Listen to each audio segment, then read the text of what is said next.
بسم اللہ الرحمن الرحیم. کتن کو زیم حنیف رحمان پروگرام ویو پوائنٹ سره ستاسو په خدمت کې حاضر یم. کتن کو موجود یم د وخت د اسلام آباد په بلو ایریا کې. بلو ایریا هغه سیمه چرته چې د دھرنو د مظاهرو د جلسې جلوسونو نه پس دا علاقه عموما بندوي. دا ریډ زون دی. زما په پس منظر کې تاسو ته بخکاری ځکه نه چې دلته کنټینر لګېدلی دي. اسمبلی ده، قومي اسمبلی ده، ایوان صدر دی، پرایم منسټر هاوس دی، دغه رنګي سپریم کورټ دی. دا ریډ زون دی. کتونکو په ریډ زون کې دی وخت موجود یم او دلته چې کوم خواشه کې کوم دکانونه دي، کاروباري خلک دي، هغوی د ریډ زون د بندېدو په نتیجه کې څومره هغوی فکرمند وي په دې به هم خبره کوم او د خلکو سره به دا هم خبره کوم چې د لانګ مارچ کوم چې د عمران خان صاحب لانګ مارچ اسلام آباد ته راتلونکی دی په کم ورځ به رارسي. د هغې نه څوک خبر نه دي، مختلف خبرې کېږي، خو بهرحال رارسي به بقول د هغوی د دغې لانګ مارچ د راتګ په نتیجه کې د دې ځای اوسېدونکي په خاص توګه ځکه چې دا خلک سفر کېږي بیا د ډېرو خلکو دا خیال دی او په دې هم خبره کوو چې دلته کې د لانګ مارچ په نتیجه کې د خلکو کاروبارونو ته یا د خلکو چې کوم دلته کې د تګ راتګ لارې دي هغه چې کله بند شي نو تکلیف وي او که نه هغوی د لانګ مارچ ملګرتیا کوي. په دې به خبره کوو کتونکو راځئ د خلکو سره په دې باندې د هغو نظر.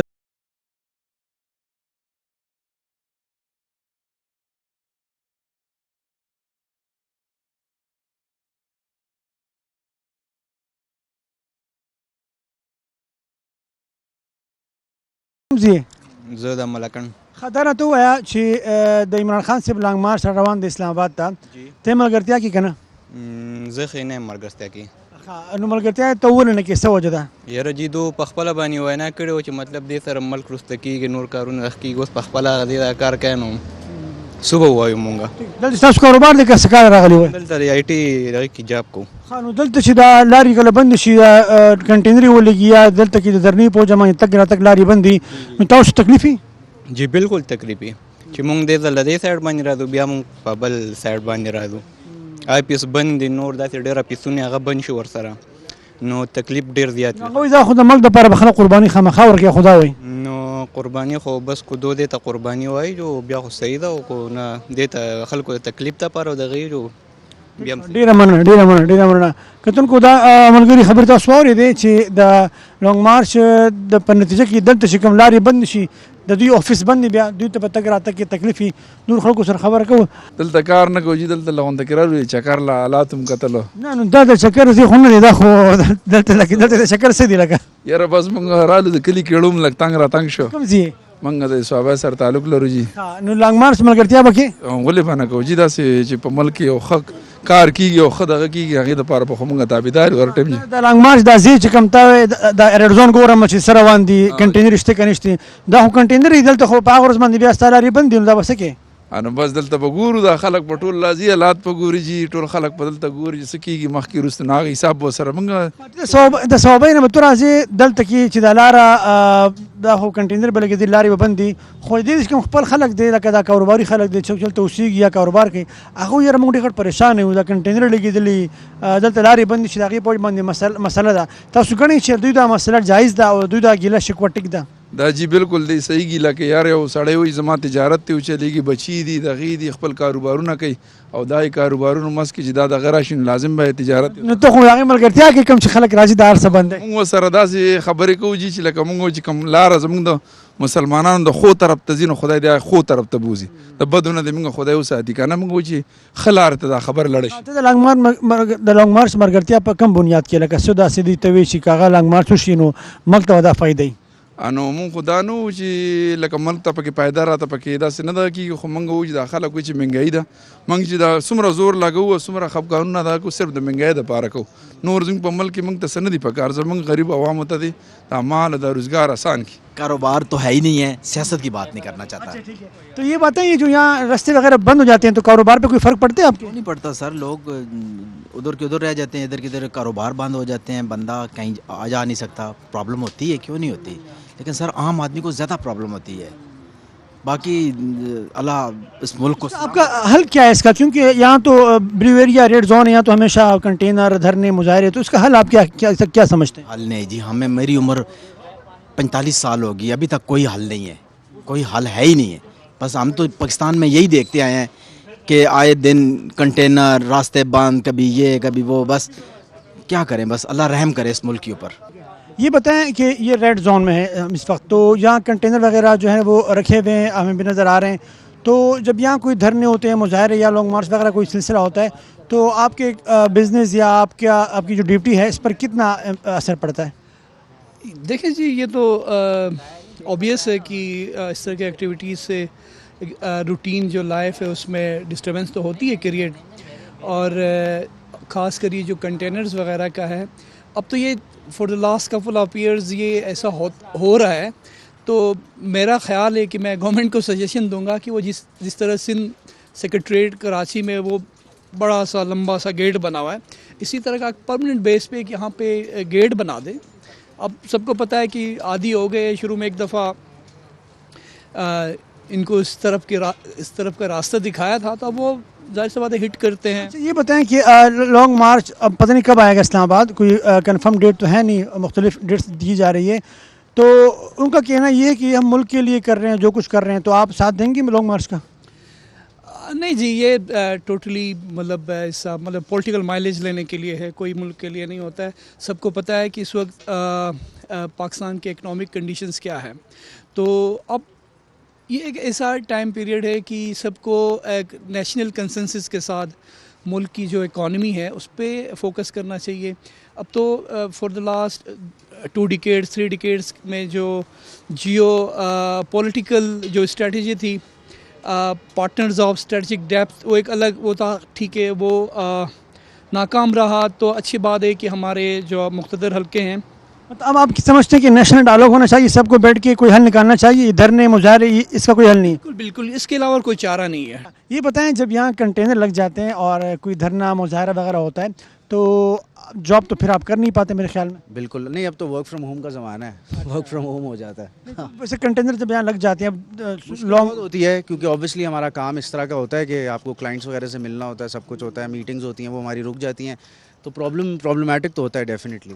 اس میں ہونا کیا چاہیے تاکہ اگر کوئی دھرنا وغیرہ کوئی مظاہرہ وہ بھی ہوتا رہے, ان کی اپنی سیاسی ایکٹیویٹی ہو بھی, لیکن یہ جو لوگوں کو پرابلم ہوتی ہے یہ نہ ہو, کیا کرنا چاہیے؟ میرے خیال سے اس کا سب سے اچھا حل یہ ہے کہ کوئی ایسی جگہ رکھنی چاہیے جس کو بھی دھرنا دینا ہے, اوبیسلی سب کا اپنا ویو ہے, جس نے دھرنا دینا ہے وہ ضرور دے, کوئی پرابلم نہیں ہے, ڈیموکریسی ہے. لیکن اس کا طریقہ یہ ہے کہ کوئی ایسی جگہ رکھی جائے, تعین کی جائے کہ جی ہر بندہ وہاں پہ آئے, اپنی ریلی کرنی ہے, کچھ بھی کرنا ہے. یہاں پہ تو خیر اس جگہ پہ تو اکثر ہی لوگ بیٹھے ہوتے ہیں آ کے, کبھی مسنگ پرسن والے, کبھی کوئی, تو کرنا ہے تو میرے خیال سے کوئی ایسی جگہ تعین. ریڈ زون میں جاب کرنے والے یا کاروبار کرنے والے جو ہیں ان کو بڑی پرابلم ہے اس وجہ سے, بہت زیادہ ہوتی ہے پرابلم, ڈیفینیٹلی ہوتی ہے. ہم سے ہم تو خیر آفس والے ہیں, لیکن جو ڈیلی ویجز والے ہیں اور اوبیسلی یہاں پہ دکاندار ہیں, ان کا اوبیسلی دن کا بزنس, اور جب یہاں پہ زیادہ دن ہوتا ہے تو وہ پورے 2 ہفتے ان کو لوگوں کا بزنس رک جاتا ہے. اب تو لانگ مارچ آ رہا ہے, کنفرم ڈیٹ تو ہے نہیں, تو آپ ساتھ نہیں دیں گے؟ یار میں بہت لبرل ہوں اس معاملے میں, میرا کوئی ویوز نہیں. مطلب بزنس جو ہے وہ افیکٹ نہیں ہونا چاہیے. ہوتے ہیں سر, ڈیفینیٹلی بزنسز افیکٹ ہوتے ہیں, اور اس میں کوئی شک نہیں ہے. بزنس کیا, پورے ملک کی اکانومی افیکٹ ہوتی ہے. جو مار پڑتی ہے وہ غریب عوام کو پڑتی ہے. جو گرد و نواح اس ایریے میں کام کرنے والے بندے ہیں ان کا کام ختم ہو جاتا ہے, 2-4 کا بڑھ جاتا ہے, باقی ٹوٹل 0 ہو جاتا ہے. لیکن اب جو لانگ مارچ آنے والا ہے وہ تو کہتے ہیں کہ یہ ملک کے لیے قربانی تو دینی پڑے گی عوام کو نا, تکلیف تو اٹھانی پڑے گی. قربانی دینی پڑے گی. وہ قربانی کی بات نہیں کرتا ہے, وہ سیٹ کی بات کرتا ہے.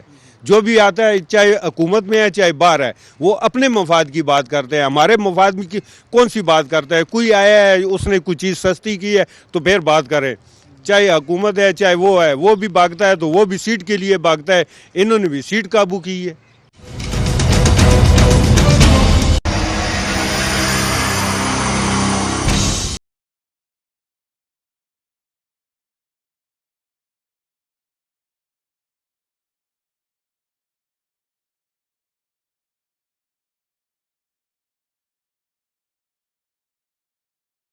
جګتون کو په بلو ایریا کې د خلکو خبرې تاسو واورېدې. اوس راغلی ما یو بل تاریخي ځای ته, دې ته ویل کېږي فیض آباد. فیض آباد نوم به تاسو ډېر زیات اورېدلی, ځکه چې کله پنډۍ نه سړی اسلام آباد ته راننوځي نو فیض آباد بارډر ایریا ګڼل کېږي. اکثر کنټینر یې همدلته لګول کېږي. د فیض آباد په دې چوک کې موږ ولاړ یو, خلک د فیض آباد د دغې لانګ مارچ په حواله باندې څه نظر لري؟ لانګ مارچ دا خلک خوشحاله دي که خفه دي؟ دلته کوم کاروباري خلک دي هغه څه وایي چې دغه لونګ مارش به د دوی په نظر کې پکار دی که نه دی پکار. دلته کې مختلف خلک ولاړ دي کتونکو راځئ د لونګ مارش په حواله باندې د فیض آباد د خلکو سره خبره کوو چې فیض آباد کې خلک د لونگ مارچ په حواله باندې څه خبرې کوي. یہ بتائیں کہ فیض آباد آج کل بہت زیادہ مشہور ہو گیا ہے کیونکہ جب بھی پنڈی اور اسلام آباد کو بند کیا جاتا ہے تو یہیں پہ کنٹینر وغیرہ لگا دیے جاتے ہیں. آپ یہاں کاروبار کرتے ہیں, یہ بتائیں کہ اب ایک اور لانگ مارچ جو ہے وہ اسلام آباد داخل ہونے کو ہے, تو آپ کو خوشی ہے لانگ مارچ کے آنے سے یا آپ کو جو ہے فکر ہو رہی ہے؟ فکر ہو رہی جی, خوشی کس چیز کی, نقصان ہے سارا, تو نقصان میں خوشی تو نہیں ہوتی نا. لیکن وہ لانگ مارچ والے کہہ رہے ہیں کہ بھئی ہم آ رہے ہیں پاکستان کو حقیقی آزادی دینا چاہ رہے ہیں, تو حقیقی آزادی آپ نہیں چاہتے ہیں؟ حقیقی آزادی ملے تو تب نا, یہ تو پہلے بھی کہہ رہے تھے نا, ملی تو نہیں ہے نا, 5 سال تو پہلے بھی گزر گئے, کون سی حقیقی آزادی دی ہے انہوں نے جو آج دیں گے. تو یہ بتائیے جو فیض آباد ہے یہ تو ہر وقت بند رہتا ہے, جب بھی کوئی ایسا ایشو ہوتا ہے تو جب یہاں کنٹینر لگ جاتے ہیں تو کاروبار وغیرہ تو پھر ظاہر بات ہے یہ ساری دکانیں وغیرہ بند ہوتی ہیں. جی جی بالکل بند ہوتی ہیں, اڈوں سے کاروبار چلتا ہے, اڈے بند ہوں گے تو کاروبار تو ویسے بھی بند ہو جائے گا, اڈوں کے ساتھ کاروبار ہے ہمارا. تو فیض آباد کے دکانداروں کو کوئی خوشی نہیں ہے کسی لانگ مارچ, کسی مظاہرے دھرنے یا کسی بھی حقیقی یا غیر حقیقی مارچ سے؟ نہیں جی, کسی چیز کی خوشی نہیں ہے. پیٹ بھوکا ہوگا تو کس چیز کی خوشی ہوگی, پیٹ بھرا ہوتا ہے تو ہر چیز کی خوشی ہوتی ہے. آپ بھی یہاں کاروبار کرتے ہیں فیض آباد میں, تو جب یہ دھرنے وغیرہ ہوتے ہیں یا جلسے جلوس وغیرہ یہاں آتے ہیں, کنٹینر وغیرہ لگ جاتے ہیں, کتنی پریشانی ہوتی ہے آپ کو؟ کافی زیادہ پریشانی, سارے کاروبار رک جاتے ہیں, مسافر آتے ہیں لوگ اکثر. اب 4-5 دن ہو گئے ہیں بالکل کاروبار نہیں ہے, بندہ ہی کوئی نہیں ہے یہاں پر, نہ ٹیکسی والے پر خود پریشان ہے, یہاں پر ایک دوسرے کو کال کرتے ہیں یار ہے کوئی فیض آباد میں, کچھ کہ نہیں, بالکل پریشانی بنی ہے. اس کا حل کیا ہے آپ کے خیال میں, تاکہ اگر کوئی اپنا سیاسی پروگرام کرنا چاہے وہ بھی کرتا رہے اور آپ لوگوں کا کاروبار بھی بند نہ ہو؟ حکومت کو ایسی کیا پالیسی اختیار کرنی چاہیے؟ یہ بھی تو بہت روز کے ڈرامے بن گئے ہیں, اتنا بھی تو نہیں ہونا چاہیے. چلو ہو بھی تو مہینے میں کہیں ایک آدھ جلسہ ہی ہو, اس طرح تو نہیں ہوتا کہ جس طرح آپ روز روز چلے آئے, کوئی بھی آ جائے, کل آج یہ ہیں تو کل وہ بھی آ سکتے ہیں, پھر اس طرح تو نہیں ہونا چاہیے. السلام علیکم جی. وعلیکم السلام. برګری سن نوم دې څه دی؟ زما نوم عطا الرحمن دی. دلته کاروبار کې؟ جی سر, زمونږ مخکې دکان دی. ها, او د فیض آباد په حواله باندې نن سبا خبرونه ډېرې زیاتې کړي, همیشه فیض آباد باندې خبره وکړم دغه نه مخکې چې کوم عمران خان ناهل کو چې بیا د عمران خان چې کوم دغه راووتله درنه, په هغه کې چې کوم سرکار کوم د انسوګیس استعمال کو, کم چې د عوامو څخه کم زیاتې وکړو, دا د عمران خان څخه زیاتې نه, دا د عوامو څخه زیاتې دی. جی دلته کوم کاروباري خلک دي هغه وایي چېرې زمونږ د درنو نه او د احتجاجونو نه پریشان یو, ځکه چې زمونږ دکانونه بند شي, کاروبار بند شي, ستا کاروبار چې بند شي ته پریشان یې که نه پریشان؟ سر تا چې څنګه خبره وکړله سر د 60,000-70,000 روپۍ خلک د دکان کرایه ورکوي, د کمرې کرایه ورکوي. ستا خبره بالکل صحیح, دا خلک غریبانان دي. یو خو په پاکستان کې مهنګایي ده, د 10 شی په 10 شو, د 10 50 شو. نو زمونږ د حکومت څخه دا اپیل دی چې دا د عمران خان څخه زیاتې نه, دا د عوام څخه زیاتې دی. لکه بندول نه دي پکار, بندول نه دي پکار, زیاتې نه دي پکار. السلام علیکم جی. یہ بتائیں کہ حکومت جب علاقے کو سیل کر دیتی ہے کسی کے لانگ مارچ کی وجہ سے, مظاہرے کی وجہ سے, دھرنے کی وجہ سے, تو آپ کیا سمجھتے ہیں حکومت کو ایسا کرنا چاہیے؟ کیونکہ حکومت کہتی ہے کہ ہم لوگوں کو تحفظ دینے کے لیے ایسا کرتے ہیں, یا جو سیاسی پروگرام جن کا ہو, جو دھرنا لانگ مارچ ہو, یا ان کو وہ لانگ مارچ متوجہ کرنا چاہیے؟ کیا کہتے ہیں آپ؟ ہم تو کہتے ہیں سر یہ لانگ مارچ ان کا کام ہے, اپنے ایک دوسرے کے ساتھ کوئی تعاون کرے تاکہ غریب عوام جو ہے وہ بچ جائے, لانجے مانجے جتنے بھی ہیں اس سے ان کا بچاؤ. آپ لانگ مارچ کے حق میں ہیں؟ حق پہ تو جب ہو تو پھر تو سب دنیا اس کے ساتھ ہے. ہمارا تو خیال یہ ہے کہ یہ حکومت چھوڑ کر چلے جائیں, ان کے بس کی حکومت نہیں ہے, کیونکہ ہم نے گورنمنٹ کا کام کیا ہے عمران خان کے دور میں, تو انہوں نے ہم سے 96% رزلٹ لیا ہے. اب ہم ایسے کام کر رہے ہیں کہ جیسے کوئی ٹیکس اپنا رشوت دو اور بل پاس کر لو. اچھا, ہاں جی. یہ بتائیں کہ آپ جب یہ مارکیٹ وغیرہ بند ہو جاتی ہے یا کنٹینر وغیرہ لگ جاتے ہیں, تو آپ کا جو یہاں پہ کاروبار ہے یا جو بھی آپ یہاں آپ کی کوئی ایکٹیویٹی ہوتی ہے تو پریشانی ہوتی ہے آپ کو؟ بہت پریشانی ہوتی ہے, کاروبار تو بند ہو جاتے ہیں نا. حکومت کو راستے نہیں بند کرنے چاہیے, یہ راستے تو بند نہیں کرنے چاہیے, کسی حکومت کو بھی راستے نہیں بند کرنے چاہیے. بہت شکریہ, بہت شکریہ. کتن کو دا لانگ مارچ په حواله باندې دلته کې تاسو پروګرام ګورئ, خلکو دا خبره کوي چې لانگ مارچ کیږي نو کیږي دي, حکومت ته لارې بندول نه دي پکار. سر یہ بتائیے جو حکومت کنٹینر وغیرہ لگا کے سڑکیں وغیرہ بند کر دیتی ہے کسی لانگ مارچ کی وجہ سے یا دھرنوں کی وجہ سے, تو عام آدمی کو کتنی پریشانی ہوتی ہے؟ کافی پریشانی ہے. ابھی تو خیر راستے کھلے ہوئے ہیں, لانگ مارچ آنے کی وجہ سے وہ سنا ہے یہ کنٹینر وغیرہ تو عام پبلک ہی کر رہی ہے نا جی. تو ہمیں بھی اصل میں سوچنا چاہیے کہ ہر مہینے بعد یا 2 مہینے بعد ملک کو بند کرنے کے بجائے اگر ہم نے ان نمائندوں کو ووٹ دیا ہے تو ان کو چاہیے کہ پارلیمنٹ کے اندر ہی ان چیزوں کو سالو کریں.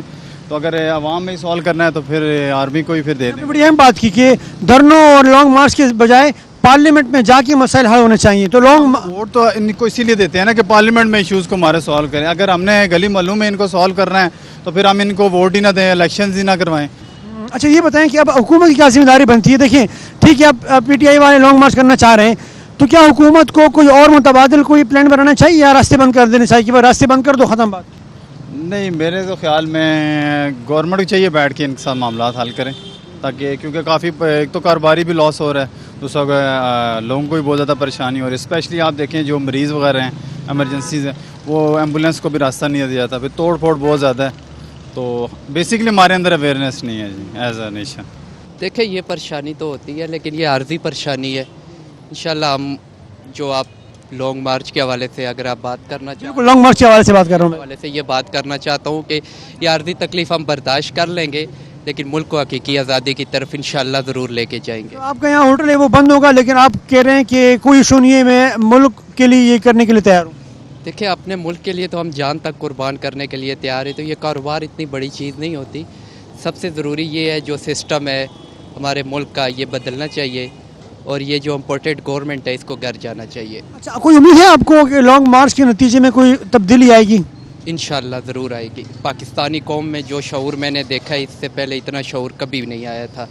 اور جس طرح خان صاحب الیکشن میں عوام جس طرح ان کے ساتھ ہے, انشاءاللہ ہم سمجھتے ہیں کہ اس دفعہ پاکستان میں حقیقی آزادی یہ قوم حاصل کر. اچھا حکومت کے پاس آپ سمجھتے ہیں کوئی آپشن ہے راستے بند کرنے کے علاوہ؟ کیونکہ حکومت یہ کہتی ہے کہ بھائی ہم لوگوں کو تحفظ دینے کے لیے راستے بند کرتے ہیں, کنٹینر لگاتے ہیں. آپ کے خیال میں کوئی اور راستہ ہے حکومت کے ساتھ؟ دیکھیں سب سے پہلے تو میں آپ کو یہ بات بتاؤں نا کہ وہ کوئی کالعدم تنظیم نہیں ہے, پاکستان کی سب سے بڑی سیاسی پارٹی ہے. آپ لوگ ان کے جلسے وغیرہ کوریج کرتے ہو, وہاں فیملیز اور لوگ آتے ہیں, وہاں کوئی ٹیررسٹ نہیں ہوتا. حکومت خود دباؤ کا شکار ہے, حکومت کو سمجھ نہیں آ رہا کیا کریں. 24 کلومیٹر میں ٹوٹل یہ حکومت بیٹھی ہوئی ہے اور اگلا 2 صوبوں میں حکومت کر رہا ہے. تو ان کے پاس یہی آپشن ہے, ایک الیکشن کا اعلان کرائیں اور یہ واپس گھر چلے جائیں. اس بیا لوگ ماشا روانی د عمران خان سے کنٹینر موږ تخکاری چې سیټ ته لګېدلې دي اوس خو لاره کولاوه دا بندېږي. بیا د بعض نیم خلکو دا خیال دی چې یاره دا کاروبار بندول حکومت نه دی پکار, لاره ورکول پکار چې لاړ شي. د بعض نیم خلکو دا خیال دی چې یاره لانګ مارچ سره کوي په اسمبلی کې د کینی په پارلیمنت کې د کینی هلته د مسلې حل کړي.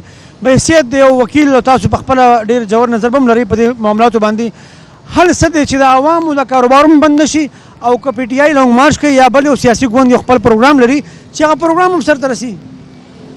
تا ډیر ښایسته سوال وکړي. نه په کار خو دغه ده چې لارې بندې نه سي. د چا چې یو میسج دی کنوی کوي یا ګورنمنټ ته یا عوام ته, هغه تر ډېر چوکه پورې لکه خپل احتجاج چې دی هغه د ریکارډ کړي. په لارې بندولو یا کاروبار بندولو په بالکل زه مخالف یم. اوس بل چې دا وخت چې ته اوس ورته ګورې ګورنمنټ زه څوک مطمئنه دي, هېڅوک نه دي مطمئنه. ستا پیول دغه پرایس څو ته ورسېدی, ستا د کانې پینې دغه څو ته رسېدلی دی, چینی راواخه, اټه راواخه, د کور یوټیلیټي بل راواخه, بجلی د نن پر کم خیال ده, پټرول د پر کم خیال دی, ډیزل د پر کم خیال دی. د یو چا پر چهره باندې ته که څه خوشحالي محسوسوې, داسې ګورنمنټ څوک څه کوي؟